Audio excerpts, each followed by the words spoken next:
ఎక్కడో జర్మనీ అంటాడు, రష్యా అల్లుడు కదా, పక్కన జర్మనీ గురించి ఆయనకి బాగా తెలిసి ఉంటుంది. కానీ ఆంధ్రప్రదేశ్లో ఏం జరుగుతుందో ఆయనకు తెలియకపోవడం మాకు బాధాకరం. నేను హయ్యెస్ట్ సీట్స్ గెలుచుకున్నాను కాబట్టి అసలు ప్రతిపక్ష హోదా నాకుండాలి అన్నాడు. సంతోషం, నువ్వు ప్రతిపక్ష నాయకుడిగా ఉండి చంద్రబాబు నాయుడు చేసే తప్పుల్ని నిలదీస్తాను, ప్రజల పక్షాన ఉండి పోరాటం చేస్తాను అంటే వెంటనే మీ డిప్యూటీ సీఎం పోస్టుకి రాజీనామా చేసి ప్రతిపక్ష హోదా తీసుకొని ఎదురుగా కూర్చొని ఆయన చేసే తప్పుల్ని ఎత్తి చూపించండి. ఆ పని మీరు చేయలేరు కదా. చంద్రబాబు నాయుడికి కష్టం అంటే డైవర్షన్ పాలిటిక్స్ చేస్తారు, చంద్రబాబు నాయుడు గారికి కష్టం అంటే రోడ్డు మీద పడుకుంటారు. కానీ ఈ రాష్ట్రంలో ఆడపిల్లలు రేప్ అవుతున్నా, మర్డర్ అవుతున్నా, విద్యార్థులు రోడ్ల మీదకి వచ్చి చెప్పులతో కొట్టుకుంటున్నా, వాళ్ళకి జరిగిన అన్యాయానికి మీరు హాస్పిటల్ బెడ్ మీద పడుకొని ఏమీ విన్నట్టు ఉంటారు. ఎన్నికల ముందు మీ స్పీచ్లో ఆవేశంగా మీరు చెప్తుంటే నిజమని నమ్మిన వాళ్ళు ఈరోజు వాళ్ళ చెప్పులతో వాళ్ళు కొట్టుకుంటుంటే అయినా మీకు అర్థమవుతుందంటే అది కూడా అర్థం కాకుండా మళ్ళీ జగనన్నను బ్లేమ్ చేస్తున్నారు. మీకు నిద్రపోయినా, మెలుకున్నా, అసెంబ్లీకి వచ్చినా, బయటికి వెళ్ళినా ఎప్పుడు జగన్ జగన్ జగన్ జగన్ని ఎలా తిట్టాలి, జగన్ మీద ఎలా దుమ్మెత్తిపోయాలన్న ఆలోచన తప్ప మరొకటి లేదా? 9 నెలలైంది మీరు అధికారంలోకి వచ్చి, మెజారిటీ సీట్లు మీకున్నాయని గొప్పగా చెప్పుకుంటున్నప్పుడు 11 సీట్లని ఎక్కిరించే మీరు 11 సీట్లున్న జగనన్నకి ప్రతిపక్ష హోదా ఇవ్వడానికి ఎందుకు భయపడుతున్నారు? ఒకవేళ మీరు గవర్నర్ స్పీచ్లో చెప్పినట్టు గత ప్రభుత్వంలో జగన్ గారే తప్పులు చేయడం వల్ల నష్టపోయి ఉంటే ఆయన ప్రతిపక్ష హోదా ఇస్తే అసెంబ్లీకి వస్తారు కదా, అప్పుడు నిలదీయండి, ప్రూఫ్లు చూపించండి.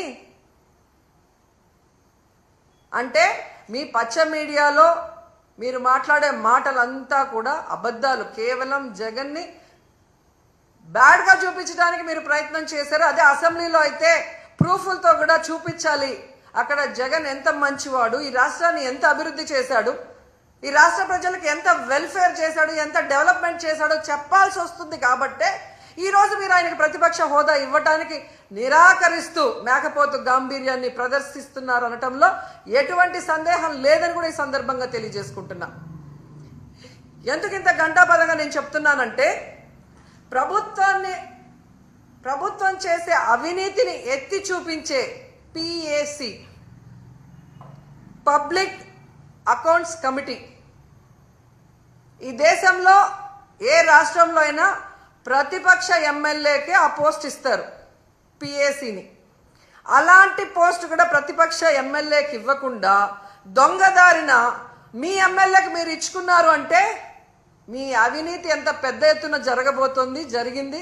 అది బయట రాకుండా ఉండటం కోసం దొంగదారిలో మీ ఎమ్మెల్యేని, పిఎస్సి చైర్మన్ని మీరు ఎలా చేసుకున్నారో అందరూ కూడా గమనిస్తున్నారన్న విషయాన్ని తెలుసుకోండి. ఎందుకంటే దేశంలో ఏ రాష్ట్రంలో లేనటువంటి విధంగా ఈరోజు ఈ పిఎస్సి చైర్మన్ని మీరు తీసుకోవటం అనేది చూస్తుంటే, గతంలో ఎక్కడో విన్నాను తాలిబన్ల పాలనలో మాత్రమే ఇలా జరిగిందని, తర్వాత నారా చంద్రబాబు నాయుడు గారి పరిపాలనలోనే ఇలా జరిగింది అనేది చరిత్రలో చరిత్రహీనుడిగా మీరు నిలిచిపోతున్నారని కూడా ఈ సందర్భంగా తెలియజేసుకుంటున్నా. అందరికీ నమస్కారం అండి. మా రోజక్క మళ్ళీ ఏదో మాట్లాడుతుంది తెలిసిన మీక అక్క, జగన్మోహన్ రెడ్డి గారు అసెంబ్లీకి రమ్మని ఎప్పటి నుంచో చెప్తా ఉన్నాం అక్క. ఈ రోజు కొత్తగా చెప్తా ఉన్నావు నువ్వు. జగన్ గారు అసెంబ్లీకి వస్తే ఎక్కడ ప్రశ్నిస్తారన్న భయమా? ఎవరికక్క భయమా? అన్నే రాకుండా పోయి తాడేపల్లి ప్యాలెస్ లో కూర్చుంటే ఎప్పుడో అడుగుతా వాళ్ళం మేమా.